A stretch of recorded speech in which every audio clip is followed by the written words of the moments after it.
Olá, meu nome é Luiz Ganires, eu sou mãe e personal trainer vivendo em Nova York e hoje estou com a psicoterapeuta licenciada Susana Gaia, que eu tive o prazer de conhecer em Nova York, assim, um exemplo de mulher espetacular. Eu estou muito feliz de poder trazer essa entrevista hoje. Muito obrigada por me receber no seu consultório. Ela é outro nível, você vai conhecer. E a gente estava tentando preparar a entrevista e conversando sobre tanta coisa, veio tanta informação interessante. Eu falei assim, vamos fazer isso aí logo. Então, é o seguinte, Sus, me fala um pouquinho primeiro sobre sua atuação. Você agora tem seu próprio consultório, você é licenciada, você se formou em psicologia, mas antes tinha uma outra carreira. Você pode explicar um pouquinho como é que foi isso? Eu sou original de Goiânia e aos 14 eu morei na Inglaterra. Depois retornei e aos 18 eu vim para os Estados Unidos. Eu fiz administração, trabalhei aqui e aos 29 eu decidi entrar para a área da psicologia.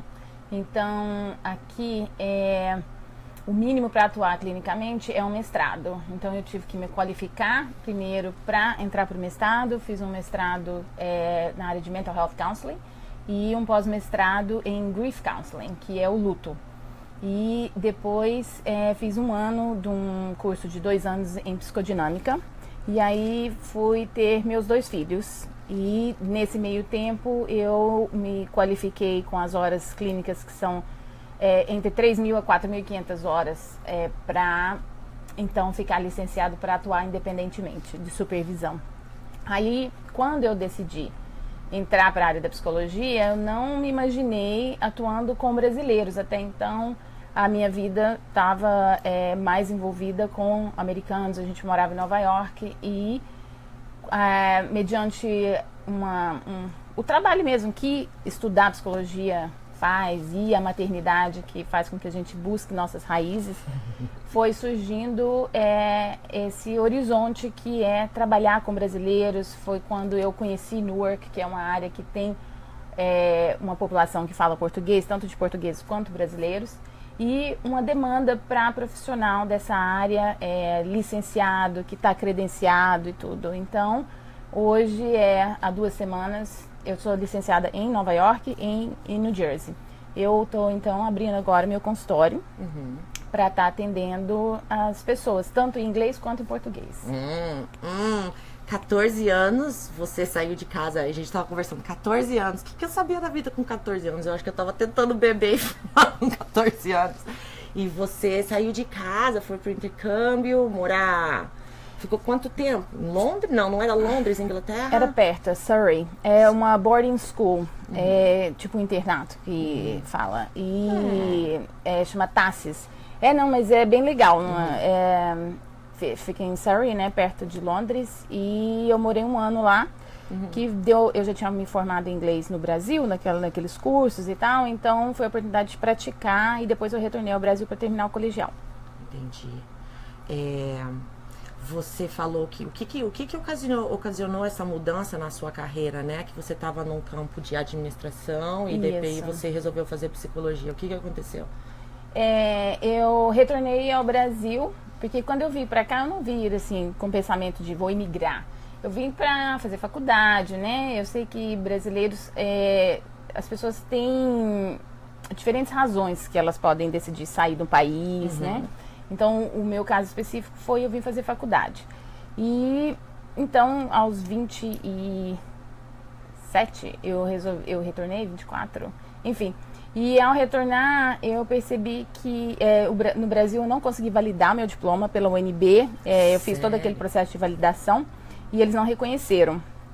Então, isso para mim desestimulou de continuar no Brasil. E surgiu uma oportunidade de trabalho de volta aqui, sempre com visto de trabalho e tal. Então eu retornei. Nessa volta para os Estados Unidos, aí eu fui buscar um trabalho psicológico para me encontrar mesmo, assim, nessa ideia de que eu estaria dando continuidade à minha vida fora do Brasil e, né, desse apoio familiar que a gente, muitas pessoas têm quando estão perto da família. E dentro disso eu me apaixonei pela psicologia. Então eu casei aos 29 e falei pro meu marido que eu estaria então parando de trabalhar para focar em obter uma carreira diferente do que eu tinha. Só para deixar o pessoal um pouquinho por dentro, então, eu tenho um filho de 2 anos e meio, Sus tem 2 filhos, o Liam, que tá com 3 anos e meio. Isso. E a Bianca, que tá com 1 ano. 19 meses. 19 meses. A Sus é casada, o marido dela é irlandês, Isso. né? E o meu é nova-iorquino. Então a gente tem apesar das experiências assim de morar aqui e você em outros países antes, né? Isso traz uma convivência com a cultura, com uma cultura diferente da brasileira. Eu acho que traz um pouquinho mais de, talvez, um pouquinho mais de experiência de comparação ou buscar. Eu não sei se eu estou me expressando certo, mas, por exemplo, dificilmente eu leio alguma coisa em português. Minhas fontes de pesquisa, sabe? As coisas que eu procuro saber são muito ligadas mais para língua inglesa. Não tô querendo ser, né? Não tô querendo julgar ninguém, falar que o brasileiro não é bom o suficiente, não é nada disso, mas eu acho que essa vivência nossa com outra cultura tão próxima, assim, abre um pouquinho mais a cabeça, sai um pouquinho de dentro da mesma cultura. Você pode me julgar e bater na minha cara toda hora que precisar. Não, é um cuidado que eu tenho hoje, porque agora eu tô com 38, então já tenho mais experiência de vida aqui no exterior do que no Brasil. Então, eu me resguardo em fazer comentários, até assim, como está a sociedade brasileira hoje, porque eu não tenho esse conhecimento. Então, assim, eu tenho a influência da cultura brasileira, porque eu cresci no Brasil, né? Então, assim, eu sou brasileira de raiz. Mas eu não sei. Pai brasileiro. Isso, então, por exemplo, hoje quando eu vou visitar a Goiânia, já é uma outra Goiânia. Então, assim, eu não posso falar, porque Goiânia é assim. Eu não sei como é hoje. Acho que, né, houve toda uma evolução que eu não fiz parte. Então, assim, eu tenho alguns cuidados em, né, até falar de como que tá hoje lá. Eu sei hoje, assim, falar da minha experiência, que é ter crescido, né, no Brasil, nessa parte minha de formação, e depois ter adquirido a minha educação, minha formação aqui nos Estados Unidos. E dentro também desse núcleo que é Nova York, que é tão diferente de outras partes dos Estados Unidos também, né? Que loucura que é viver em Nova York, né? É uma loucura. É bom, por isso que eu gosto de ficar, e eu tô muito empolgada com esses podcasts, porque eu vou trazer um pouco dessas experiências de nós brasileiros estar morando aqui, fora do país, numa cultura tão diferente, uma coisa tão diferente, o que a gente fez, você no seu caso, na sua carreira de psicoterapeuta, eu tenho certeza que tem muitas pessoas formadas em psicologia que gostariam de atuar e não sabem o que fazer, ou coisas assim, contar um pouquinho da sua história. Eu conheci a SUS através de uma comunidade de brasileiras, de mães brasileiras. E você sabe quando você vai vendo que uma opinião da outra meio que coincide, vocês têm mais ou menos a mesma cabeça, seja lá o que for. E um dia ela apareceu na minha casa com o Liam carregando naquele, nem sei como se fala, sabe quando você coloca assim? O canguru. E o Liam é um monstrinho, né? Ele é um chumbinho, aquele menino forte, graças a Deus, né? E chegou na minha casa, ó, toda lindona, tal, conversamos, depois... E aí foi assim que começou, né? Mas o fato de a gente ter se conectado, assim, é muito legal de ver que você não tava nem aí, foi mesmo, viu qual que é, conversão. E a Sus é muito assim, sabe? Eu me espelho muito nela, nessa cabeça aberta, nessa pessoa carismática que ela é. Eu não sei se eu sou tão carismática, mas ela é muito gente boa. É verdade. E... a gente vai conversar um pouquinho, eu gostaria de estar entrevistando ela, principalmente sobre o que foi muito... eu sofri muita dificuldade no início, e depois, quando eu estava grávida, depois que eu tive o Cauê, e ainda continua, né? Porque nunca fica mais fácil. Talvez a gente fique mais experiente, mas nunca fica mais fácil. Os desafios mudam, certo? Então eu vou começar conversando um pouquinho durante a gravidez, porque eu tava super depressiva. A minha gravidez eu só chorava. A Sus, em contrapartida, você tava bem, né, Sus? E você tava me contando que porque você teve que... Se você não quiser responder alguma pergunta, você me fala. Que foi por um próprio processo que você teve que passar anteriormente, com a perca do seu pai, entrando em psicologia. Explica um pouquinho. O que eu vejo hoje, assim, muitas mulheres vão se identificar com o que você passou, né? Uma certa dificuldade emocional aí de adaptação à maternidade, às mudanças físicas que acontecem durante a gestação e depois as mudanças de vida mesmo, né? Os desafios que a maternidade apresenta. No meu caso, então outras mulheres também podem se identificar, Eu fui ser mãe aos 34, eu já tinha feito um trabalho psicológico quando eu retornei do Brasil, né, que eu vim, fiquei um tempo, trabalhei aqui tudo, resolvi voltar para o Brasil, aí meu diploma não foi validado. Quando eu retornei e decidi que eu ia seguir minha vida aqui nos Estados Unidos, eu fiz um processo assim de terapia, e então eu fiz esse trabalho comigo, que me auxiliou na maternidade, por ter me dado certos mecanismos de lidar com e já ter processado a minha história. Então eu acho assim, a maternidade, ela é um espelho. Aquilo que a pessoa não processou, né, qualquer dificuldade, ou a história da pessoa, ela se volta, né, durante o processo de criar um outro ser humano. Então, eu acho que assim, no meu caso, me auxiliou ter feito esse processo. Eu vejo hoje, assim, né, a parte física, a parte emocional. Agora, todo mundo, toda mulher vai passar por uma transformação durante a gestação e ao nascer. O bebê nasce uma mãe também, né? Então, aqui, esse processo do nascer um indivíduo, ele existe um aspecto de luto também, que as pessoas às vezes não falam muito, que você tá despedindo daquela mulher que era uma e que agora vai se tornar a mãe e o filho, né? Não existe bebê sem mãe ali, né? Talvez seja por isso que eu tô tão depressiva.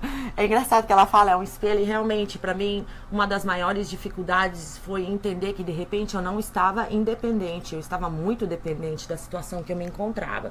Eu sempre, tentei sair de casa, viver minha própria vida, ganhar meu próprio dinheiro, mas por causa da gravidez eu tive que diminuir minha carreira profissional, começar a ver, e morando em Nova York, você tendo que pagar babá, coisa de $20 a hora, $25 a hora, ou talvez menos, você começa a se questionar se você vai ser capaz de trabalhar, cuidar do seu filho, né? Alguma coisa assim, até mesmo porque escolinha pública aqui é de graça, é só depois dos 4 anos, 3, 4 anos. Depende da cidade que a pessoa se encontra. Depende da cidade, mas assim, eu tenho que pagar a escolinha do Cauê, entendeu? Então, aí é muito caro, eu pago $90 por dia. Então, é muito difícil. Então, eu acho que pra mim foi muito difícil conseguir...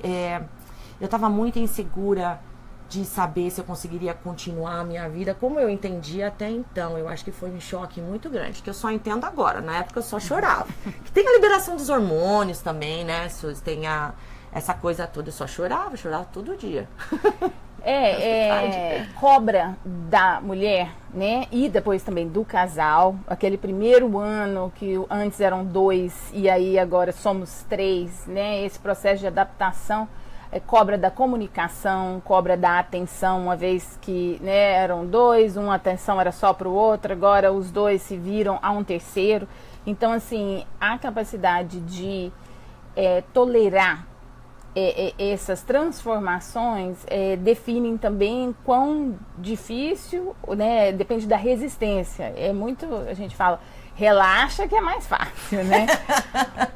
E aí vem a questão do apoio, né, do tipo, isso independe, igual você falou assim, aqui é muito difícil. Eu acho que a dificuldade, cada um tem uma realidade e as dificuldades se apresentam de formas diferentes. Então, assim, a pessoa que não saiu de casa tem a dificuldade, às vezes, de não ter o espaço para se descobrir como mãe, né? Do tipo, se às vezes a mãe dela ou qualquer outra pessoa estiver tão próximo que não dê aquele espaço para ela se descobrir como mãe, é uma maneira diferente de uma dificuldade. Outras, às vezes, têm muito espaço e não sente apoio.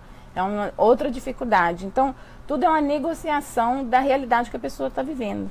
Isso é muito forte que você falou, porque todo mundo tem as melhores das intenções, eu acredito. Algumas pessoas são mal intencionadas, mas, por exemplo, uma mãe, uma avó, no caso, quer ficar falando, faz isso, minha filha, não, isso aí tá errado, não é assim. Ela tá tentando ajudar, mas ela não tá dando espaço para aquela mãe se descobrir como mãe, né? E de repente ela vai estar se questionando o tempo todo, achando que o que ela faz não é bom o suficiente. Ou talvez é uma mãe agora que precisa da mãe mais por perto para ajudar, porque tá totalmente perdida, e essa mãe, não sei, por algumas razões diferentes, não pode apresentar isso. Muito legal o que você tá falando. tá vendo? Não é que eu acerto as coisas. Uma coisa que ficou muito nítido pra mim, que fica muito difícil, é que eu acho que as mães que vivem em cidades grandes hoje em dia, elas não têm, tipo, pode ser um caso diferente, mas, por exemplo, eu não tenho ninguém aqui, eu não tenho, tipo, minha mãe ou minha sogra pra falar, cuida do meu filho 2 horas que eu vou ali no mercado fazer não sei o que e volto. Você não tem muita gente em volta, tipo, no caso eu não tive e a gente ainda não tem alguém ali pra dar um suporte, né, ou de repente ensinar como dar banho na criança, seja lá o que for. Então, nesse aspecto, eu acho que foi muito difícil. Em compensação, se você mora e tem um tio, tia, sua mãe, seja lá o que for, atravessando a rua, pode ser que seja um caso menos difícil, mas pode ser que não haja essa tolerância familiar também, né? Pode ser, eu acho que depende. Todo apoio também gera uma dinâmica e aquela dinâmica tem que ser trabalhada. Então, dependendo de como que a pessoa que vem apoiar, né, a mãe que está se descobrindo como mãe, se aquele apoio ele deixa o espaço para a mãe se descobrir, ele é mais... Qual seria a palavra? Pode falar em inglês. Às vezes a gente se... Voltamos. Aê, voltamos. Eu tava falando mal da minha sogra. Mentira. Eu tava falando do... A Sus tava falando. Mas era sobre... que quando o bebê nasce, é a oportunidade da avó se descobrir como vó, da mãe se descobrir como mãe. Então, há uma negociação nesse espaço. E a busca do melhor para a família. Deveria haver uma negociação, né? Mas não necessariamente acontece essa negociação. Eu acredito assim, ela acontece, algumas acontecem melhor negociadas, outras com mais atrito. Mas ela acontece, cada um descobre o seu espaço. Quando há uma dança bonita, cada um vai encontrando isso sem muito conflito. Mas as interações humanas, elas acontecem como se nós somos pedras que precisam se polir. E o polir é não se isolar. É entrar em contato com as pessoas e dentro desse contato a gente vai se refinando através de um processo de negociação mesmo, né? Então, por exemplo, voltando ao assunto da maternidade, acho que não tá... A gente continua aqui. Ah, tá. Então, ao assunto da maternidade, a importância do apoio, que até durante a gravidez, e a gente considera isso também um preventivo para dificuldades como depressão pós-parto e tudo, que é ter um apoio de um grupo de pessoas que podem estar dando essa assistência durante a gravidez, o pós-parto. Hoje em dia temos não só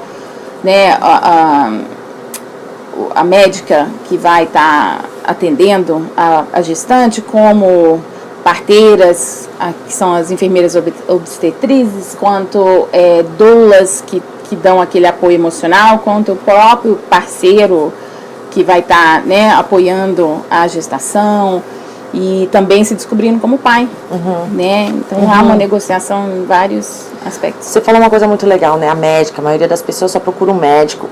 Não posso... Bom, eu acho que, o que você vai fazer? Você está grávida, você vai no médico, ver se está tudo bem. Esse médico vai fazer alguns exames, mas ninguém ali vai realmente interagir no aspecto psicológico, né? Tipo, alguns médicos, talvez, eu não sei, mas, por exemplo, eu fui no médico, ele analisou, fez os exames para ver se o bebê está bem, se está saudável, seja lá o que for. Mas eu ainda assim não tinha ninguém para me falar, olha só, o que você está passando é normal, aconteceu isso comigo. E eu acho que num aspecto que você é muito forte aqui, de comunidade, de unir as mães e colocar as mães em contato uma com as outras e dividir experiências, eu acho que é muito importante para a mãe conseguir entender o que está acontecendo com ela e se socializar e dividir experiências e se sentir melhor. Eu acho assim, existem médicos, acho que a sociedade está cobrando dos médicos de terem uma maior capacidade de dar algum tipo de apoio. Mas cada profissional está dentro da área de conhecimento dele. Então, existem outros profissionais que podem estar atendendo a essa parte emocional, psicológica.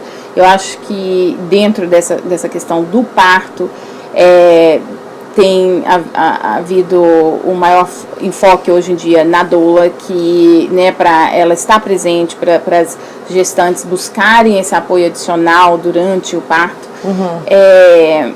Você teve doula, né? Nas suas 2 gravidezes? Não, na primeira não, mas eu troquei de uma ginecologista obstétrica para um grupo de parteiras em busca de um parto mais natural.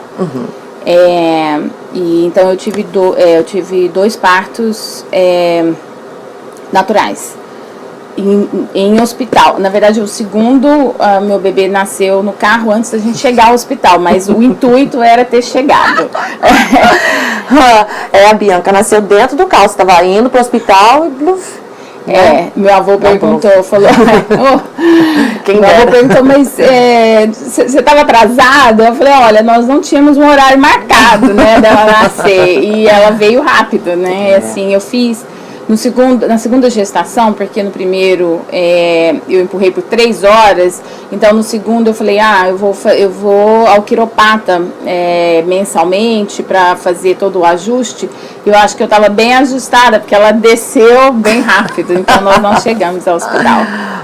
Isso é legal da gente falar um pouquinho sobre o papel do quiroprata nesses ajustes. Eu quero trazer um pouquinho no que a gente estava conversando antes, você falou, porque sua primeira intenção era ter uma cesariana, né? Eu nasci de cesárea, minha mãe não me amamentou no peito, mas, assim, provavelmente se eu fosse mais nova ou não tivesse tido acesso às informações que eu tive, eu provavelmente teria feito as mesmas escolhas, e não julgando, né?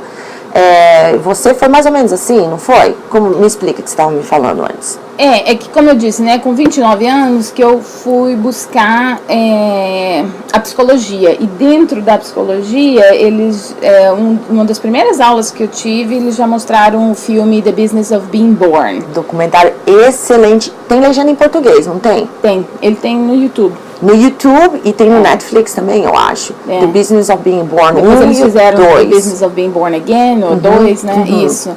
Muito então, bom documentário. Nesse documentário eles já falam sobre, né, o parto vaginal, a importância, né, desse processo, e aí a partir disso eu já fui buscar mais conhecimento disso. E quando eu falei para minha mãe que teve 3 cesáreas, que era o normal da época dela, ela achou assim muito inusitado e tal, mas eu acho que hoje já está se normalizando essa questão dos benefícios, né, do processo, e sem uma crítica à cesárea, que é, né, um recurso importante. Isso, perfeito. Né, numa necessidade.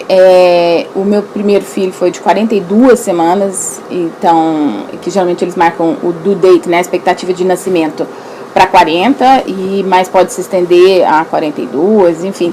E nasceu de parto normal com 4,5 kg. Ele é um tourinho, coisa mais linda do mundo. E aí a minha filha já foi com 39 semanas e meia, e aí um pouco menos, acho que 3.900, foi 8 pounds e 8 ounces, aí eu não sei. E o seu primeiro parto aconteceu no hospital ou em casa? Não, no hospital. No hospital. Mas um hospital humanizado, não era isso que você me explicou? O Morristown, ele foi com um grupo de... Então, com 27 semanas eu troquei de uma ginecologista que atende também a necessidade... Tem muitas brasileiras que a procuram e é o que muitas gostam também, ela também faz parte normal. Mas no meu caso, o que eu estava buscando, eu percebi que ia ser melhor atendido por um grupo de parteiras.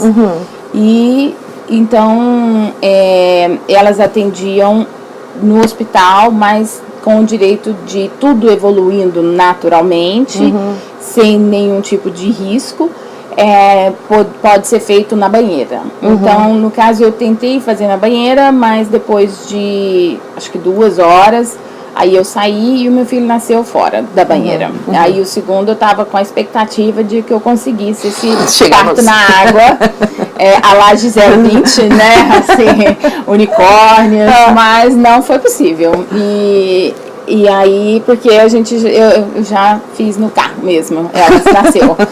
E meu marido que pegou, né? E é a história da minha filha. Acho que cada bebê tem a sua história desde o nascimento, né? Mas eu sou muito feliz pela história dos meus partos, assim, me deram, acho que me dão força, me informam aquilo que eu passei no meu parto. Acho que cada mulher passa. Eu acho que não existe, assim, o parto, ele é um marco, né, na vida de uma mulher, e ele informa também em qualquer outro momento, né? É uma experiência que a gente pode usar de apoio, de força no processo de criação daquele ser humano. Sim, eu concordo inteiramente. Eu acho que o parto para mim foi uma experiência única. Eu tive o Cauê no hospital também, mas eu quis parto normal. O médico atendeu todas assim, o que eu tinha solicitado anteriormente. Esperar cortar o cordão umbilical, seja lá o que for, não dar banho, colocar contra minha pele na hora. Algumas coisas que a gente lê e que faz sentido, que você quer que aconteça. Mas assim, eu tenho muita... Até no Business of Being Born, a Gisele Bündchen dá um depoimento que ela fala, né, que no segundo, que é como se viesse essa onda grande, crescendo na sua frente, crescendo, de repente, blum, cai na sua cabeça, assim. É uma coisa irracional, né, Suzy? Intuitivo. Ai, sei lá, é uma experiência. Tem mãe que prefere, não, eu só quero dormir e acordar depois. É opção própria, a gente não tá julgando ninguém aqui, mas com certeza foi um marco muito profundo na minha vida. Sentir tanta dor daquele jeito. Mas é a opção de cada mãe, né? É a opção de cada mãe faz o que achar melhor e sei lá, a gente não tá julgando ninguém, não. Ok, vamos falar sobre essa experiência, tal, o bebê nasceu. Eu adoraria, de repente a gente volta mais e fica conversando mais sobre o assunto. O bebê nasceu e de repente eu falo pra todo mundo, é como se um trator tivesse passado por cima de mim, aí voltou. Passou por cima, voltou, deu a ré, passou de novo, deu a ré, passou de novo. Porque de repente as coisas mudam muito rápido, muito drasticamente, muito intensivamente, né?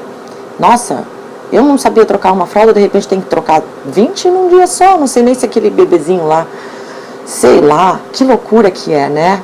Então você de repente é pego nessa vida, você é mãe, e agora? Você sabe o que fazer? Alguém ensina a ser mãe? Quando nasce o bebê, é o que eu gosto dessa maneira de explicar, nasce uma mãe também. Então, quanto mais aquela mulher está preparada para se conectar ao intuitivo, porque hoje em dia a sociedade é muito intelectual, às vezes, é muito, né, aquela pressa do dia a dia, a pessoa não se vê no presente, não lembra onde pôs uma chave, porque estava pensando em outra coisa, está conectada na internet, desconecta do momento. A maternidade, ela cobra que a pessoa fique no presente. O bebê fez cocô, é agora, não é daqui 2 horas que vai limpar, não é daqui... Então, assim, cobra a presença. Então, a pessoa que às vezes está com a vida mais agitada, aí ela tem que se adaptar. Então, ela é forçada a se tornar um presente naquele momento. Eu concordo inteiramente. E não pode ser nem aquele 1 minutinho que você quer olhar no telefone, que você quer cair nos seus próprios pensamentos, tá lá, mami, né? Depois, mami, ou chorando, ou seja lá o que for, quando tu é mais novo. E o Cauê trouxe essa percepção para mim de estar mais conectada à realidade do que as coisas que eu fiz, as coisas que eu tenho para fazer, ou imersa nos meus pensamentos, ou seja lá, loucura não. Ou seja lá o que está acontecendo na hora. Eu sinto que ele me trouxe, tipo, uau, é isso aí, vamos embora agora, encara a vida, é isso. Sinto muito mais conectada com a realidade agora. Talvez para algumas mães isso seja um choque muito difícil de lidar. É uma negociação constante, é como que eu vejo assim, igual tem momentos que a gente começa a comunicar com a criança e aquilo ali está desenvolvendo, aí chega num ponto que está legal, aí fala, tô conseguindo fazer isso bem, aí eles mudam, e aí a gente se pega, e aí é uma outra fase, um outro tipo de adaptação, né? E aí isso se mostra muito depois, por exemplo, no trabalho psicoterapêutico que eu faço, a capacidade que as pessoas têm de se adaptar a novas situações. E isso a maternidade cobra da gente, porque a criança não vai ser um bebezinho o tempo inteiro, então aquilo ali depois vai estar andando, cobra uma outra atenção, falando, cobra uma outra atenção, pedindo explicações. Então a gente se vê revisitando os nossos conceitos. Muitas coisas que às vezes a gente só aceitou como a gente foi criado, aí agora a gente repensa, né? É isso que eu quero, o que eu quero passar para o meu filho. E então há um processo também de a gente revisitar os nossos ancestrais, o que a gente carrega das nossas famílias e redefinir o que você quer dar continuidade e o que você quer fazer diferente. Muito legal você falar nisso, porque quantas vezes eu tô falando com o Cauê, parece que eu tô ouvindo minha mãe falando comigo. Eu quase repito tudo na mesma intensidade. A forma de ler o livro, eu tava ouvindo minha mãe lendo o livro para ele, igualzinho. Umas coisas assim, umas coisas loucas que você começa a realizar. Então eu comecei a entender o quanto eu sou parecida com a minha mãe, o quanto da carga, e o quanto será que ela trouxe da própria mãe dela, né? É muito interessante isso, pra mim é quase loucura. Aí eu comparo meu marido à mãe dele também, né? E as coisas boas e as coisas ruins. Mas é incrível como a gente carrega isso. E aí agora, a gente estava conversando muito que, como nós temos acesso à informação mais fácil do que nossos pais, por exemplo, minha mãe queria saber uma opinião diferente, ela iria consultar o médico. Se não fosse o médico, ela teria que ir numa biblioteca, encontrar um livro, né? E hoje você tem o telefone na sua mão, você só tem que encontrar algumas fontes que façam lógica, que tenham lógica para você, seja lá o que for, né? E começar a questionar as suas atitudes, conversando com outras mães também. E existem vários estilos também. Acho que é uma das importâncias na questão da maternidade, é a pessoa não se cobrar uma perfeição, né? Na psicologia a gente fala muito do the good enough mother, que é a mãe boa o suficiente, entendeu? E não a melhor mãe. E existem estilos, tem a pessoa que quer seguir um estilo de criação mais rígido, a pessoa que quer um estilo de criação mais natural. Eu acho que parte desse processo de se perdoar como nas nossas falhas, que elas vão ocorrer, né, independente de qualquer tipo de perfeccionismo, porque o próprio perfeccionismo impede um desenvolvimento mais espontâneo.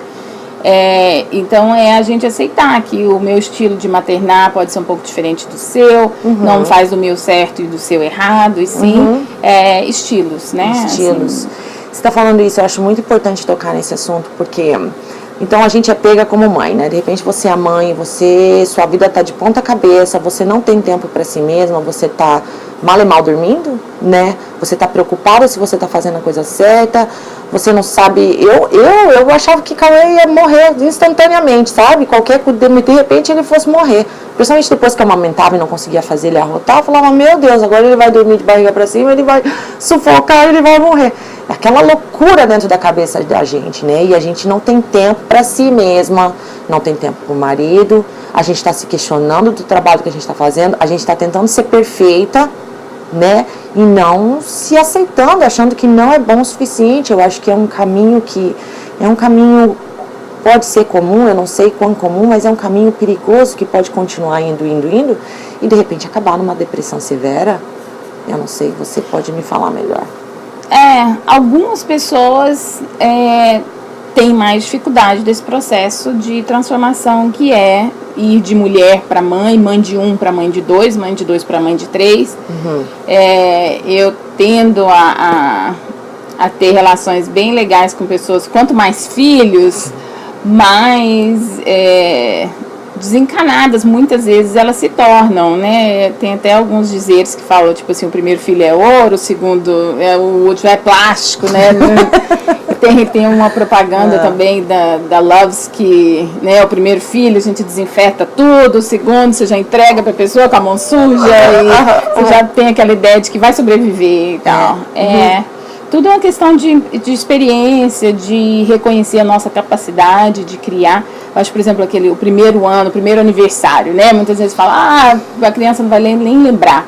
Para mim, o primeiro aniversário foi eu conseguir manter vivo um ser humano, né? Não tive nem plantinha, nem cachorro, aquela coisa. por um ano, aquilo ali é uma vitória. Eu acho que pro casal, né, que tem também, acho que isso é um outro assunto, mas a questão, né, o casal se adaptou e se tornou uma família, né,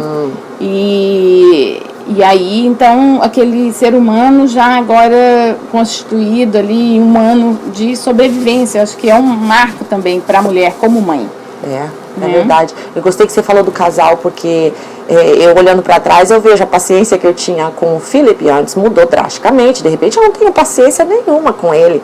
Eu lembro que uma noite ele, tô com dor de barriga. Eu, vai pegar água, não vou pegar agora, você não. Eu já tô acordando demais, cuidando do Cauê. Então, assim, eu acho que pro casal se adaptar é muito difícil. Eu acho que o nível de divórcios, eu não sei, eu li uma vez falando que o nível é muito alto depois que você tem o primeiro filho. Tem que se tomar cuidado. Uma das coisas, por exemplo, que eu trabalho com pacientes que às vezes, né, reclamam da participação do parceiro é essa questão de, às vezes, o parceiro quer participar ou participa de alguma forma e aí, ao invés de da parceira encorajar aquela participação, a gente já pode chegar, né, muitas vezes chega, não, mas não é assim, é assado, e então desestimulando aquela participação. Então, a importância de incentivar a participação e saber que cada um vai fazer da sua forma e o bebê ele se adapta ao pai de uma forma que não importa se parece meio, né, diferente da maneira que a mãe faz, mas tudo bem, né? Olha pro outro lado, deixa dar o banho do jeito que vai dar o banho e tal. Quantas vezes, tipo, eu via como a gente fica mais experiente, que a gente está mais presente, a gente sabe lidar melhor com a situação, né? Mais eficaz, talvez. Essa é a forma que eu olho para trás. E muitas vezes o Felipe ia fazer alguma coisa, aí eu, não, deixa que eu faço, porque eu sabia que eu ia resolver o assunto mais rápido, seja lá o que for. E deixei de dar oportunidade para ele aprender com os próprios erros e aprender a lidar. E eu acho que quando a mulher entra nesse ciclo, ela acaba se sobrecarregando, ela acaba tirando esse contato com o filho e acaba, né, agravando uma situação. Porque depois vem cobrar. Você não está participando, mas quando era o momento de aprender, igual eu posso usar uma outra referência que é, por exemplo, o meu filho já é bem mais cauteloso quando tá no parquinho, com tudo. A minha filha já se joga. Aí, às vezes, vem outras pessoas e falam, nossa, mas você não vai ficar de cima? Eu falo, não, ela precisa cair.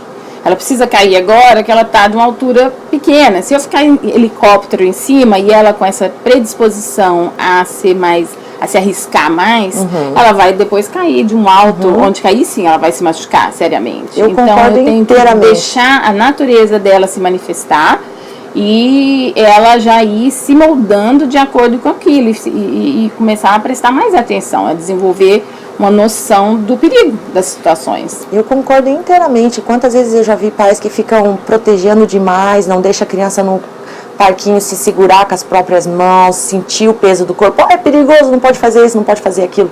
A gente entende que está vindo nessa questão de, será que vai estar bem, seja o medo que for que aconteça. Mas se a criança não tiver a oportunidade de se segurar com a própria mão, de sentir o peso do próprio corpo, de exercitar esses músculos da mão, vai ser mais perigoso. É legal isso, porque isso toma bastante as minhas decisões quanto ao Cauê no desenvolvimento físico, sabe? De garantir que ele está num ambiente seguro.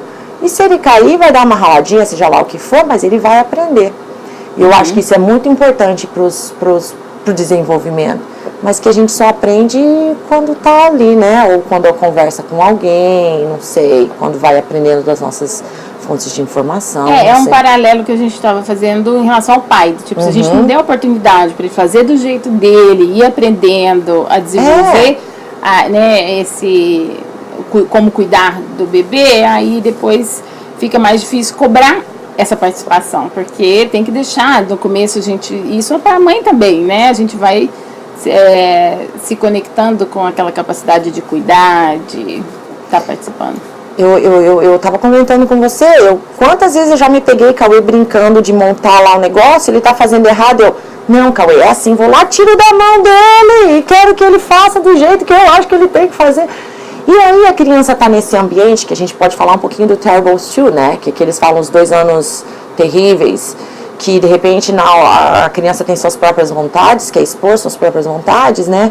E eu vejo muito, se você ficar podando o tempo inteiro, não pode fazer isso, não pode fazer aquilo, eu ia também botar fogo naquele lugar lá, porque eu não posso fazer nada, só ficam me falando o que eu tenho que fazer o tempo inteiro. Você pode explicar melhor? É que a criança, o desenvolvimento infantil, né, passam por várias fases. Há um enfoque muito grande nessa questão dos 2 anos, porque socialmente nós temos maior dificuldade em lidar com a questão da raiva. E é um momento onde que a criança começa a demonstrar mais esse tipo de sentimento, de emoção, de reação, né, de encontrar uma voz. Mas outras idades poderiam ser tão terríveis de acordo com o que aquela criança está desenvolvendo. E então a questão dos 2 anos é que é um desafio para os pais de saber qual é o estilo que eles vão estar educando aquela criança, né? Como a gente falou anteriormente, mais rígido, mais a questão do attachment. Hoje em dia, né, fala-se muito da criação com apego, e às vezes confunde-se um pouco também a questão do apego com não disciplinar de nenhuma forma. Quando eu falo disciplinar, eu digo na questão de se fazer escutar como pai, porque a criança, ela pede é igual um peixe, põe dentro do aquário, se sente segura. A criança, ela pede uma disciplina na questão de horários, né? Do tipo, se você deixar, vai ficar até meia-noite. Então, não, ela pede, há uma necessidade de rotina. A criança, o ser humano, de uma forma geral, ela gosta de repetição. É uma maneira de se sentir igual para os casais, a gente fala, né? 75% de rotina cria uma estabilidade, e aí 25% de novelty, né? Que são coisas diferentes para o casal se sentir também animado com o relacionamento, etc.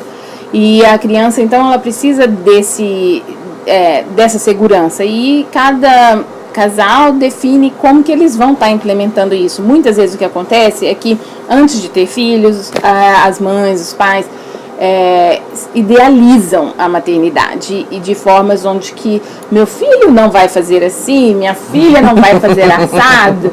E então, assim, no primeiro ano ou no primeiro filho, ainda muito predispostos a julgar o outro. Não, mas está com 3 anos, ainda está na fralda? Mas o seu tá assim, tal. Aí você só dá aquela olhada do tipo assim, vai chegar a sua vez. Porque tem coisas que uma pessoa consegue administrar super bem, e aí outras coisas aquela pessoa não vai. Então, assim, cada um de nós temos os nossos talentos em relação à criação do filho, e as nossas dificuldades, mediante o nosso, né, como nós fomos criados e tal. Então, a importância, acho que era um ponto que a gente queria chegar, do apoio social, de nos conectarmos com outras pessoas passando pela mesma fase. Igual, eu tive uma pessoa que foi muito querida durante a minha gravidez, que nós duas estávamos grávidas juntas. Então, assim, quão legal que é isso, de poder dividir a sua gravidez com outra pessoa passando por aquilo, porque nem todo mundo tem a paciência de estar falando sobre esse processo de mudança de corpo, a cabeça está aqui, ali e tal, né? Então, assim, é importante a gente conectar pessoas que estão naquela mesma fase. A gente busca essa afinidade até para nos regularmos emocionalmente, saber que, né, estamos na mesma jornada.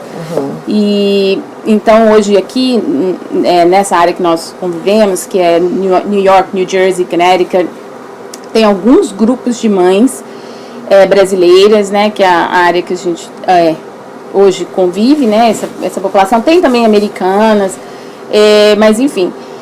E que as pessoas, o que eu vejo, assim, elas vão buscando pessoas que têm mais afinidade com o estilo que cada um está procurando de criar os filhos. Tem algumas pessoas, né, da comunidade que são líderes de grupos, como tem, né, tanto de mães quanto de mulheres, quanto, né, e aí essa pessoa sempre carrega com ela informação e...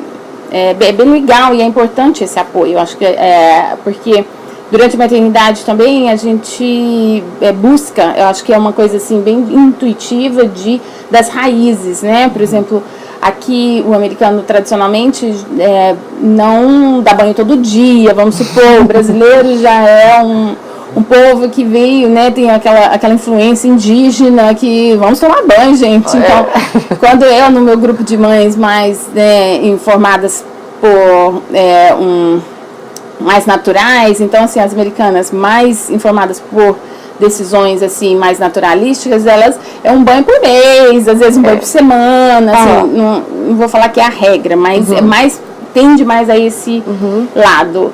E apesar de eu tomar decisões mais naturais, nessa parte de banho eu sou muito influenciada pela cultura brasileira, que é banho todo dia. Eu dava um banho de manhã, depois daquele cocô enorme, e depois dava um banho à noite para dormir. Então, não era muito de acordo com a opinião das mães americanas mais naturalísticas e tal.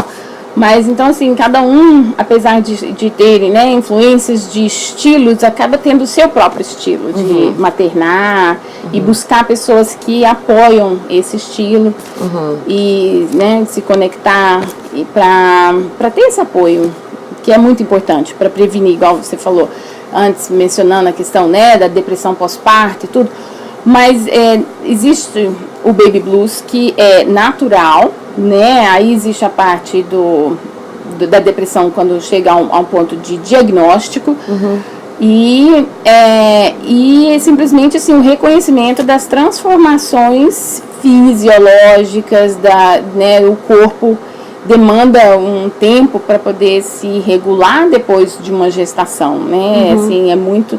O organismo criou um outro organismo. E aí precisa de um tempo para... Até mesmo fisicamente, psicologicamente, você precisa de um tempo. Você demorou 9 meses para girar um serzinho ali, então agora você precisa de um bom tempo para tentar, né, ficar bem, saudável fisicamente, mentalmente. Tem que ter um pouquinho de paciência. Eu acho legal esse negócio da comunidade da gente estar conversando, porque enquanto eu estava grávida, eu tinha os mesmos amigos de quando eu estava solteira. E os convites que eu recebia era para ir no bar, entendeu? E eu não queria ir pro bar, eu não quero conversar com ninguém, eu só quero ficar sozinha no meu canto. Então, existiu esse momento, de repente, que você quer entrar na turma das mães, mas você não sabe qual é, você não quer muito seus amigos de antes. Não é que não quer, você quer, mas no meu caso eu não estava me sentindo à vontade, né? E aí esse período de transição, de você conhecer novas mães e pessoas que você vai se associar melhor psicologicamente, seja lá qual for. Então, eu gosto muito do que você tem à frente, de ter uma grande comunidade. A sua comunidade é grande, de pessoas que você conhece, das reuniões, das visitas de mãe, sabe, de tudo isso, ou mesmo no Facebook, porque eu acho que no fundo você quer fazer parte de ou você precisaria fazer parte de uma comunidade e não estar mais isolada no mundo de antes.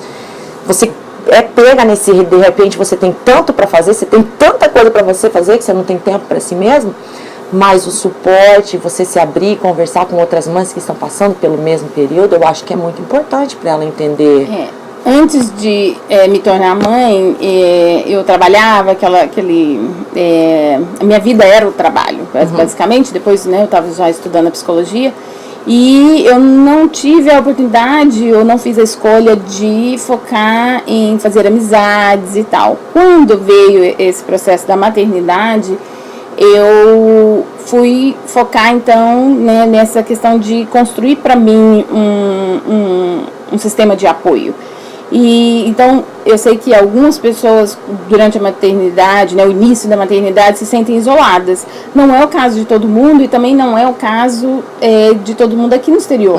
Porque por exemplo, a minha experiência foi de repente, ter um círculo bem maior de pessoas que eu conhecia, pessoas com informações diferentes e oportunidades de desenvolver amizades, outras pessoas, né, simplesmente de fazer parte dessa comunidade maior, tanto de brasileiras quanto de americanas que tem aqui. E então, de exercitar essa questão de fazer parte do grupo, o ser humano ele tem uma necessidade de fazer parte de um grupo, de ser reconhecido. Nós somos seres, né, sociais.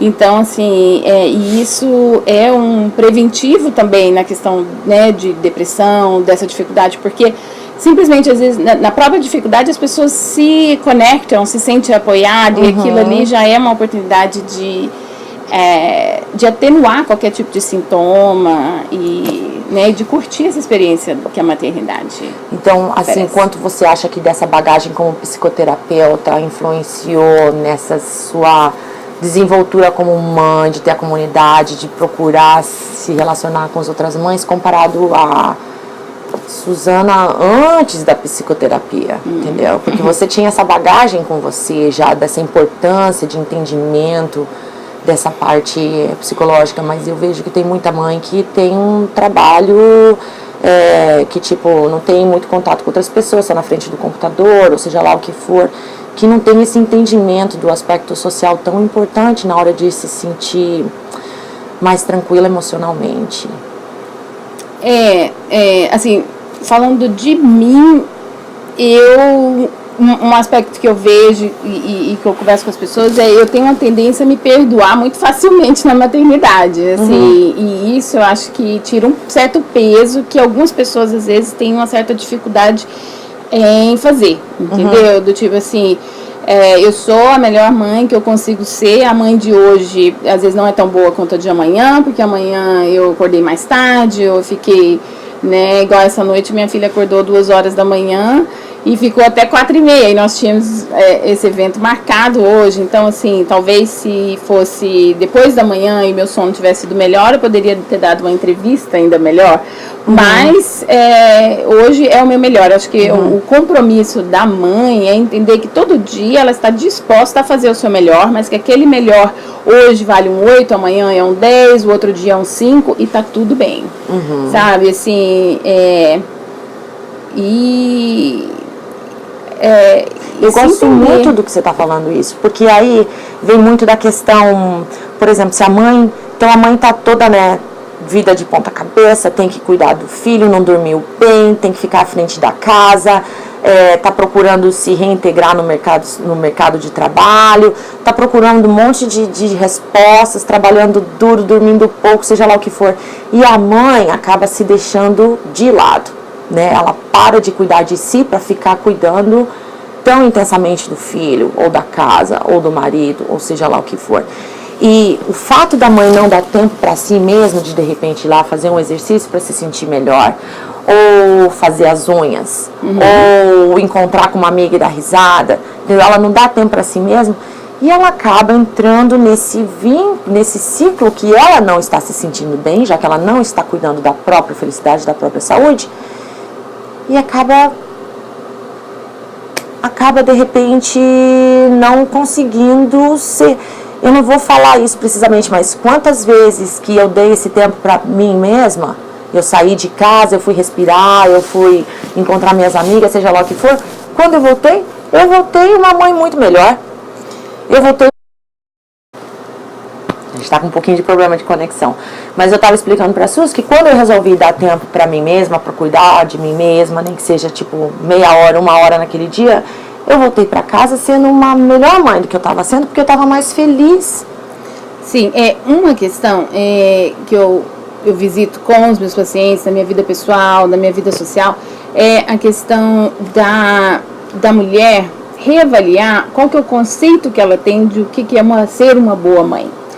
Porque nós somos mães, mas isso é uma parte, só um aspecto da nossa identidade. Nós também somos esposas, nós também temos algum tipo de vida social, profissional e etc. Então, atender a essas outras porções da melhor maneira que cada um sabe fazer. Às vezes está em uma época onde que um aspecto exige mais, e saber que em outro momento outras partes necessitarão de mais atenção, e que talvez, né, nós não estaremos tão disponíveis, e fazer sempre procurar um equilíbrio entre essas partes, né, de uma maneira tranquila. Então a questão, né, existe um conceito de mãe boa, a mãe mártir, que é aquela assim, eu sou boa se eu me doar 100% ao meu filho e não tenho tempo para mim.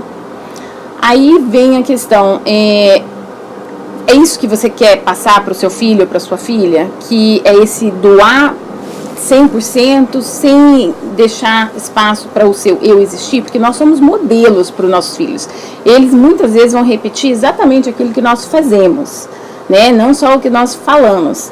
Então, por exemplo, quando o marido chega em casa, uma das dicas que eu dou é assim, cumprimentar a mulher primeiro, antes do filho. Porque você mostra o valor do relacionamento pai e mãe. E isso é um melhor exemplo para o filho do que esse, vem cá, que eles falam muito, né? Hoje nós criamos filhos príncipes e tudo. Porque o relacionamento entre o pai e a mãe é um estabilizador para a criança. Então você fala, mas eu vou roubar tempo do meu filho? Sim, para cultivar o casal. E isso estabiliza o emocional da criança. Eu falo pro meu filho, ele, mamãe, eu quero ir pra cama. Eu, né, uma opinião minha, eu sou a favor de deixar o filho visitar a cama dos pais em momentos, né, específicos. Mas isso aí é só uma opinião pessoal, mas eu também tenho, assim, não, o início da noite, você na sua cama, isso também tudo de acordo com a idade da criança, tal. Não quero entrar bem nesse assunto. Mas eu digo a questão de falar pro meu filho, falar assim, não, papai e mamãe vão namorar, você vai para sua caminha agora, né? Ele já está numa idade que ele compreende, 3 anos e meio.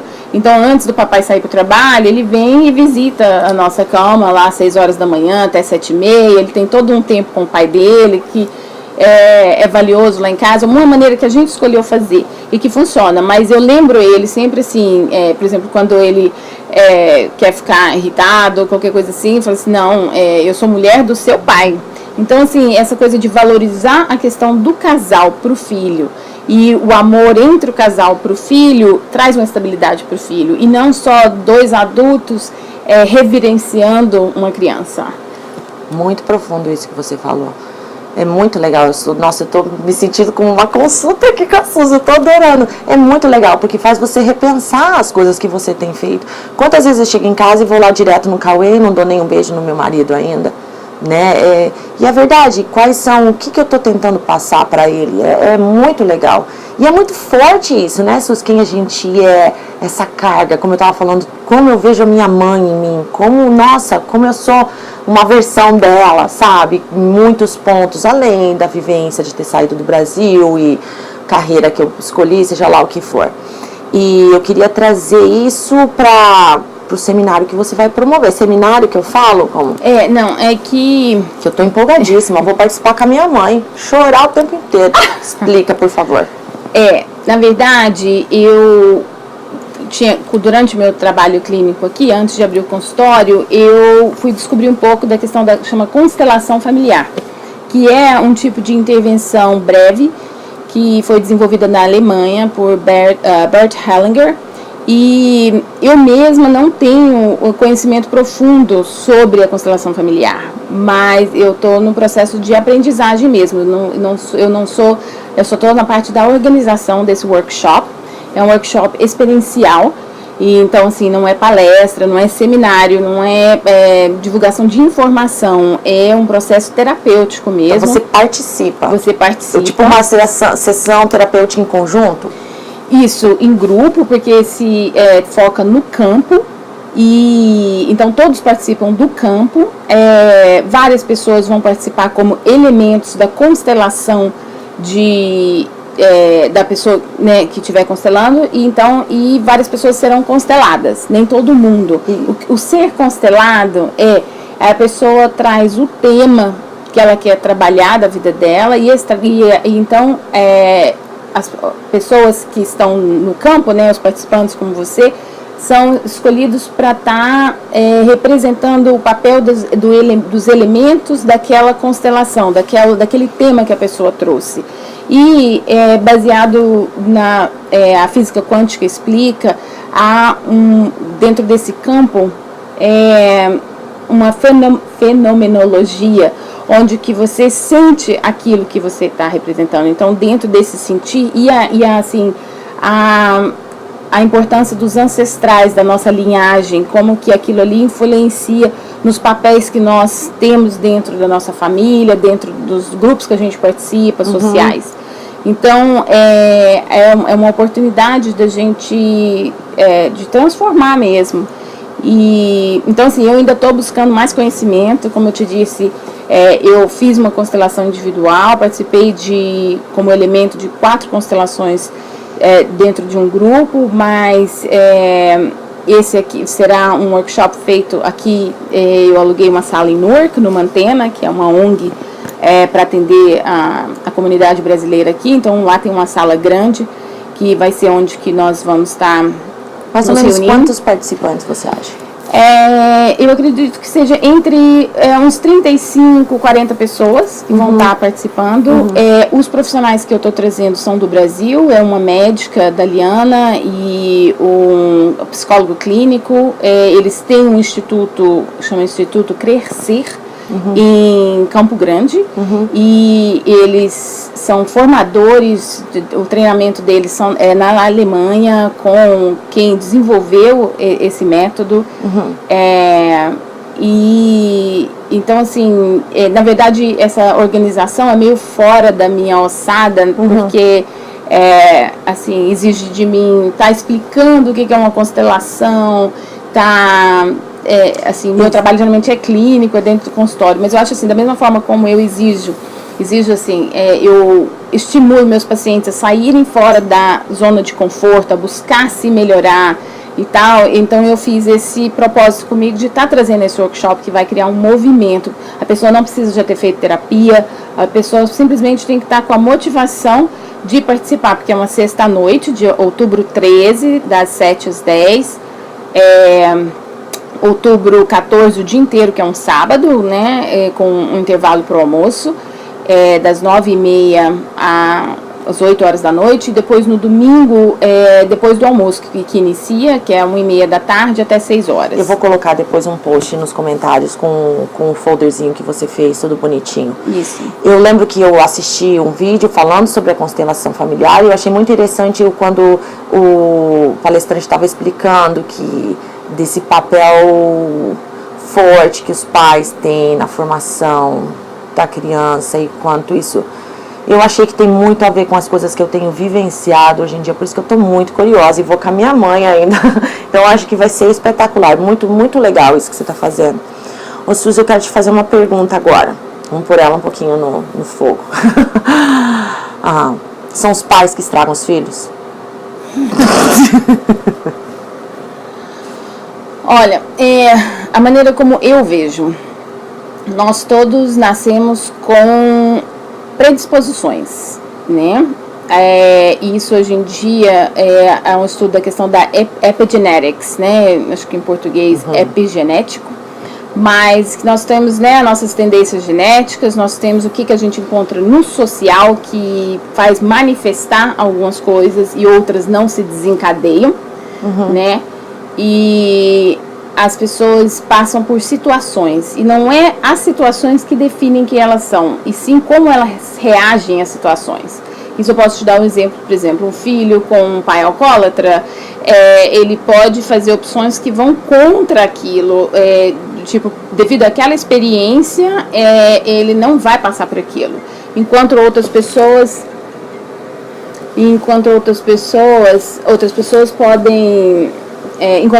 podem usar aquela experiência, não conseguir se desvincular daquilo e repetir aquilo que a pessoa passou, uma busca às vezes inconsciente de entender o que a pessoa, né, vamos supor, o pai fez, repete para poder, porque há uma lealdade muito grande aos pais. Eu acho que essa é a parte. Você perguntou se os pais estragam. Não, eu acho que assim, não é não ou sim. Eu acho que existe a tendência do ser humano de uma lealdade ancestral, a nossa linhagem, e isso define muito como que nós nos tornamos. Então, o que nós fazemos e do que acontece com a gente é o que define. Entendi.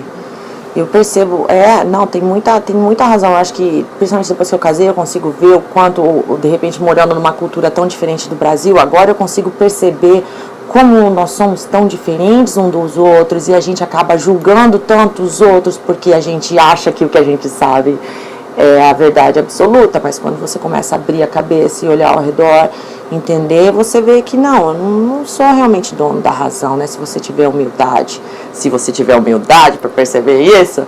Mas eu sei que eu julguei um pouquinho, né, de falar os pais estragam os filhos, mas eu vejo que muitas coisas que eu faço com o Cauê, eu tô fazendo com as melhores das intenções, mas de repente não é o ideal para ele, né? O que eu aprendi, o que eu vivenciei, não sei, às vezes eu vejo, por exemplo, uma mãe no parquinho gritando com o filho e eu sei que talvez ela tá muito estressada, ela não tem tempo, seja lá o que for que está acontecendo na vida dela, ou que foi assim que ela foi criada, através do grito, e não é por causa disso que ela é uma pessoa ruim ou pessoa boa, né? Mas como que foi essa forma, então você acaba se reparando. Eu me questiono muito, assim, tipo, uau, né?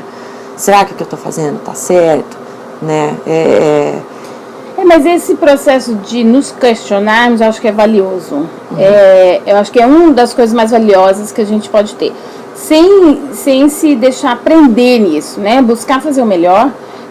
Se questionar, por exemplo, né, nesse convívio social, vamos supor, né? Porque, por exemplo, umas pessoas se isolam com medo de conflito. Karen Horney, que é parte do meu aprendizado da psicodinâmica, ela fala, né, que existem 3 maneiras de se lidar com conflito. Uma é as pessoas que tendem a ir contra as coisas, né? O que contradiz. Quer bater de frente. Quer bater de frente. Tem as pessoas que se isolam porque não conseguem lidar com o conflito. E tem as pessoas que querem estar sempre no convívio social. Então, assim, a maneira sempre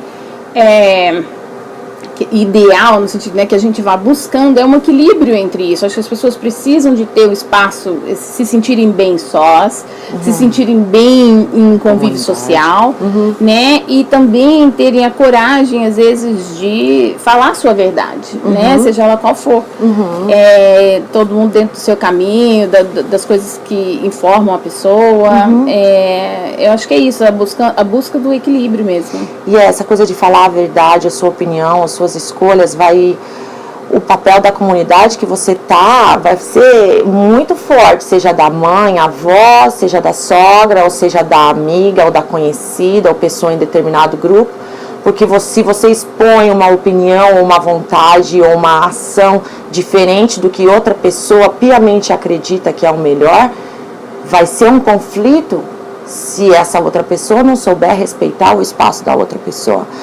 E eu tomei uma atitude na minha vida que foi realmente me afastar das pessoas que eu sinto que não me fazem bem ou que não são tolerantes às minhas decisões como mãe ou como seja o que for. Eu resolvi escolher melhor minhas amizades. E até mesmo aprender quando alguma outra pessoa vem falar alguma coisa que não é parecida com a minha opinião, de ser um pouquinho, não ser irracional e ser agressiva como foram comigo no passado e como eu fui julgada no passado, entendeu? Eu acho que isso é um ambiente que você eu acho que é bom as pessoas de repente repensar o que elas querem, o que fazem bem e se encontrar em certos grupos e comunidades que tem mais a ver com esse parecer.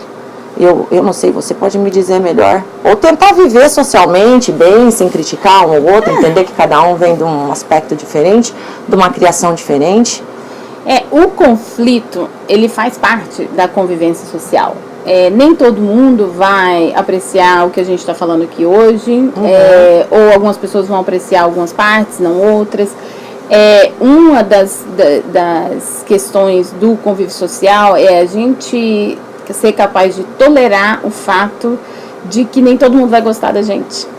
E entender também que a gente às vezes tem mais afinidade com as pessoas, menos com outras, que às vezes uma fase da vida a gente pode né, dar o tempo ao tempo. Hoje, vamos supor, você não tem muita coisa a ver com fulano, mas daqui pra frente alguma outra coisa acontece na sua vida que vocês se encontram e não dá muito ouvido assim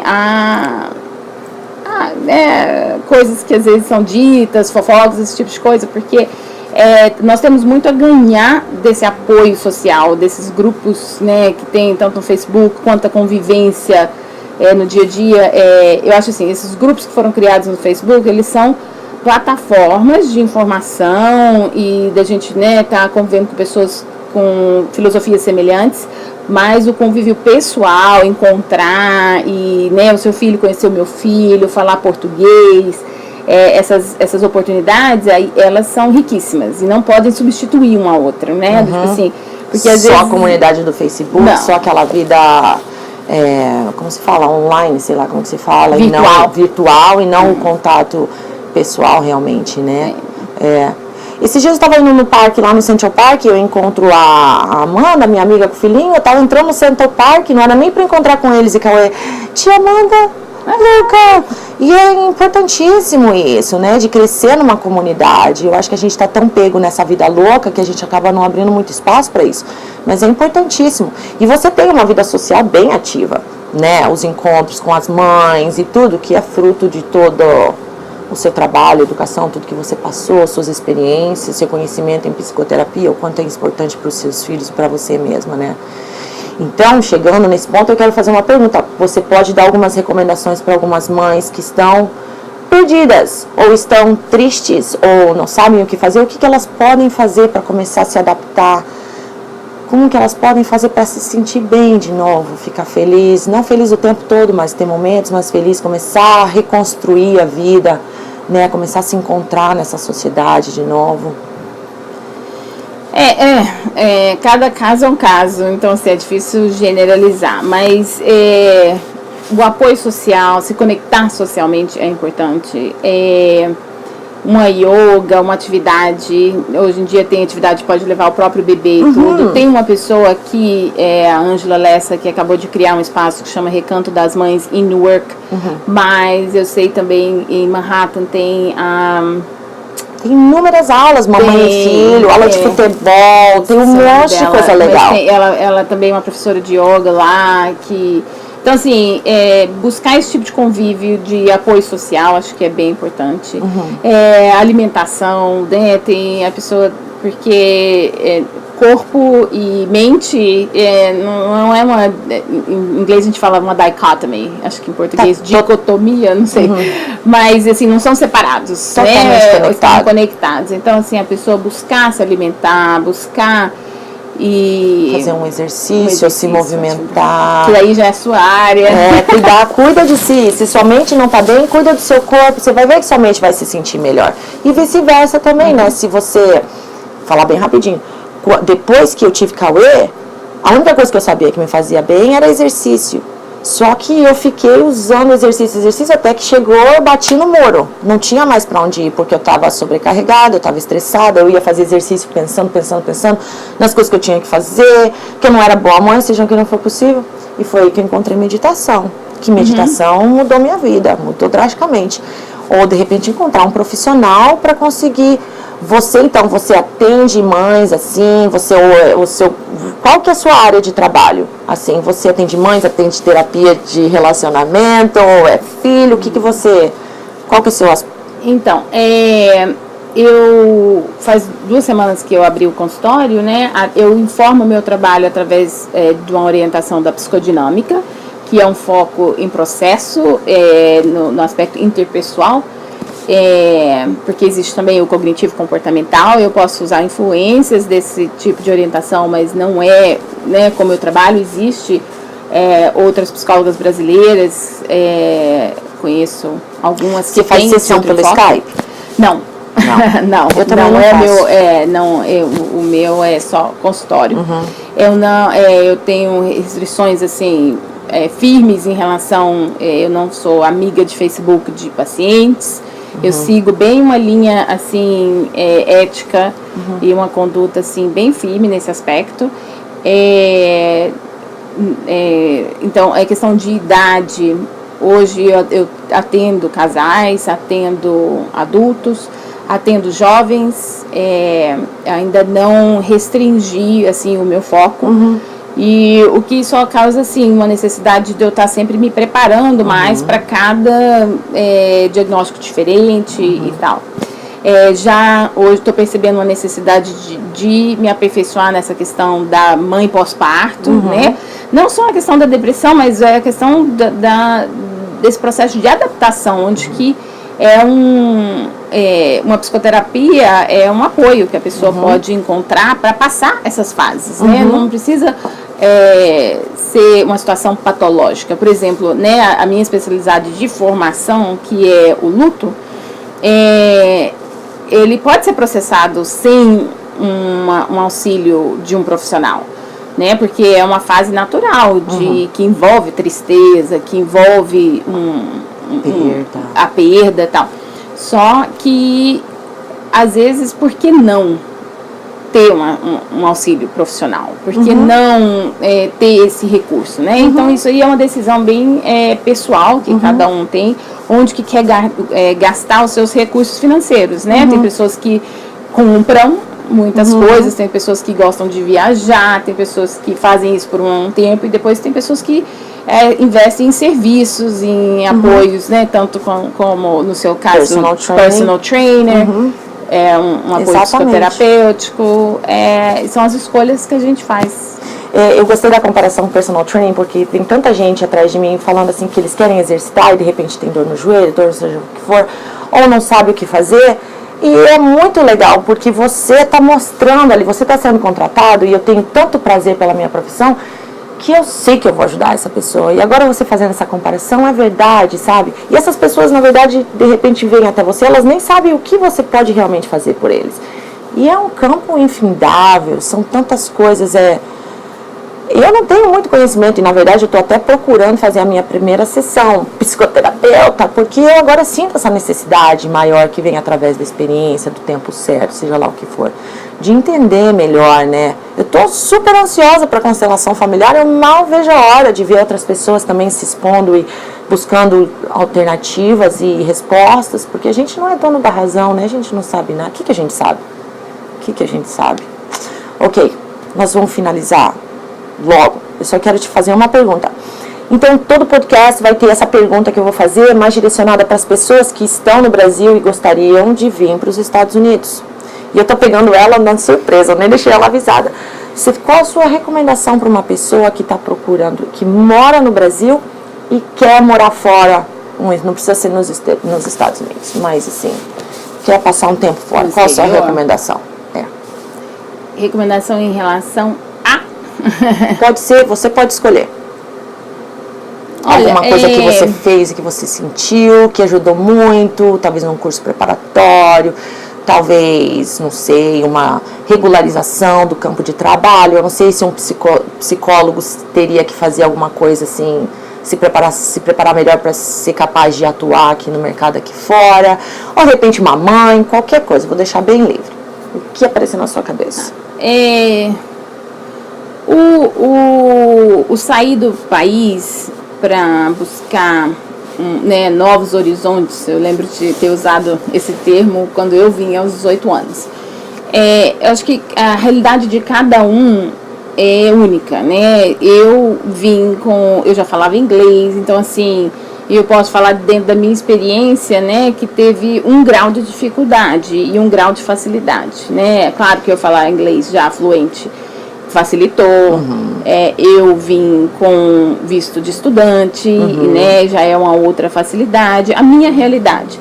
Agora eu também convivo com pessoas que tiveram outra realidade, que não tiveram a oportunidade de vir regularmente. Então assim, toda a condição que a pessoa vem vai influenciar em quão fácil ou difícil é a situação dela. Agora, deve vir, não deve vir, tudo é uma questão do que a pessoa vai quer enfrentar na vida, né? E que tudo que a gente faz tem uma consequência. Então, saber responder por aquilo que está escolhendo fazer, né? Eu, por exemplo, acho muito importante a pessoa, por exemplo, principalmente nessa área da psicologia, de atuar, de buscar legalizar o trabalho que está fazendo, né? De buscar se licenciar, fazer de uma forma onde que... Porque parte do trabalho é da gente buscar, né, honrar com a palavra, de ter esse respaldo social, né? Mas isso aí depende da condição de cada um. Então você vai me fazer reformular a pergunta daqui por diante. Vai ser então uma coisa que você acha que foi crucial e uma coisa crucial e uma coisa, como que você falou, positivo, negativo? Eu nem sei, uma coisa que te ajudou e uma coisa que, não sei, de repente falar inglês e... mas assim, vamos supor, tem pessoas que eu sei que vêm pra cá buscando essas oportunidades, porque não conseguem enxergar essas possibilidades onde estão, né? Quem sou eu que vou julgar essa pessoa que está fazendo isso, né? Não está no meu... Aí é só assim, quanto mais a pessoa conseguir se informar de informação né, real, para não vir na idealização. Eu acho que isso ajuda a pessoa, né? Então, assim, ter consciência das limitações que ela vai enfrentar. Então, acho que o mercado de trabalho não tá tão promissor como era, né? Ou quanto de aluguel que vai pagar. Sim, claro, se informar. A mesma coisa, por exemplo, a pessoa que abre um negócio, né? Do tipo, se a pessoa não tiver capital de giro, ela pode ter talento, pode ter várias coisas e aquilo ali não vai pra frente. Então, assim, se informar hoje em dia e sempre trabalhar dentro da realidade, né? Tentar assim, se desapegar, igual o processo, vou trazer um pouquinho de volta para o processo terapêutico. Existe quem a gente existe como os outros nos veem, né? E existe como quem a gente idealiza ser. Então, assim, o processo terapêutico faz meio que uma... traz esses três à tona, né? E então, né, o morar no exterior, existem algumas idealizações, existe a realidade e existe a capacidade de cada um em se adaptar. Eu acho que pode ser uma grande oportunidade para a pessoa se conhecer, sim, né? Independente do preparo da pessoa. Agora, toda decisão é um choque cultural, eu acho que envolve uma questão né, uma oportunidade, como a maternidade é uma oportunidade. Agora depende do que a pessoa está querendo enfrentar, né, e da sua capacidade de se adaptar a mudanças. Que a mudança no início é difícil para qualquer um, né? Um casamento novo, um filho novo, um país novo, uma casa nova, um emprego novo, uma carreira nova. Mas às vezes ficar também estagnado, não digo que não sair seja isso, eu tô falando assim, em qualquer situação na vida, né? O ficar dói, o mudar dói. Só que a gente só muda a partir do momento que a dor da mudança é menor do que a dor de ficar. E isso eu posso trazer um paralelo à questão, né, de vício. Eu quero parar de fumar e tal. O dia que a dor de fumar for maior do que a dor de largar, a pessoa tem aquele querer e muda, né? Por exemplo, muitas vezes, né, o álcool. A pessoa que a hora que descobre que, né, às vezes perde tudo. E então a dor de mudar se torna menor do que a dor de continuar fazendo aquilo que estava fazendo. Tá vendo por que é bom se consultar uma psicóloga? Você falou um negócio que uma amiga minha no Brasil falou pra mim há um tempo atrás. Ela falou assim, Lu, eu adoro ela. Assim, Lu, as pessoas não têm noção de quem elas são. Elas acham que elas são uma coisa, mas nem sempre isso representa a realidade. Isso foi muito tempo atrás, a gente estava bebendo na balada. Mas olha só, eu tô muito feliz com esse encontro. Tô muito feliz que a gente conversou e que mais pessoas tiveram a oportunidade de assistir isso. Você, mãe, que está infeliz, seja lá o que for, está tentando entrar no mercado de trabalho, seja qual que for, isso é normal, né? Procure ajuda se você precisa, não é vergonhoso, conheça outras mães. Eu passei por isso, SUS numa menor escala, maior escala, não estou aqui para julgar por causa do entendimento, do conhecimento que ela já tinha antes por causa da profissão dela. O importante é você entender que você não está sozinho. Todo mundo tem dias difíceis, todo mundo tem conflito. É como você lida com isso, né? A sua capacidade de ser, de obter os seus recursos internos, né? E o reconhecimento também, né? O reconhecimento do pai, de repente. O pai está lá sobrecarregado, trabalhando altas horas porque a mãe não pode trabalhar ainda, ou seja lá o que aconteça, chega em casa, vai lá, dá um beijo na sua esposa, fala, amor, obrigada por cuidar do nosso filho. Nosso filho é dos dois, não é de um só. Os dois têm responsabilidade. E da mãe dá abertura pro pai também, né? Como a gente conversou. Então é isso, espero que você tenha gostado. Suzana, muito obrigada pela sua entrevista. E quem sabe numa próxima vez eu pego ela num outro assunto. Que ela é minha guru nos assuntos de alternativas naturais para cuidar do Cauê. Você quer falar alguma coisa? Não, só assim, qualquer coisa que eu tenha dito que servir para qualquer pessoa, interioriza isso. Qualquer coisa que eu tenha dito que não servir, descarte da mesma forma como, né, acho que todos nós fazemos. E foi um bate-papo, assim, sem agenda, então, assim... tenham... É verdade, é porque a gente conversa e quantas vezes eu tô conversando, eu tô falando, nossa, eu queria tanto que outras pessoas ouvissem isso também. Tem o meu lado jornalístico, né, da minha primeira formação, e essa vontade de querer ajudar, não sei, Suzy, ela me perguntou, mas por que você quer fazer essas coisas? Porque tem tantas mães que me contatam falando sobre esses mesmos desafios, sabe? De repente ouvir alguém falar sobre o assunto pode ajudar bastante. A intenção, acho que é bom só a gente esclarecer essa questão. A intenção foi passar uma certa informação, conhecimento, com amor, com carinho, e assim, da mesma, assim, perdoe qualquer coisa que possa ter sido dita e às vezes não compreendido, não explicado, né? Sinta-se à vontade para mandar mensagem, pode mandar mensagem para mim, que eu repasso para a Suzy. Eu não sei se a Suzy está aberta para receber mensagens, não sei, mas fica à vontade se você se identificou com algum assunto ou para sugerir pautas no futuro. E para as pessoas que não gostam de mim, viva, vai viver sua vida. Nossa. É isso aí. Então, eu espero que você tenha gostado e eu te vejo uma próxima vez. Tá.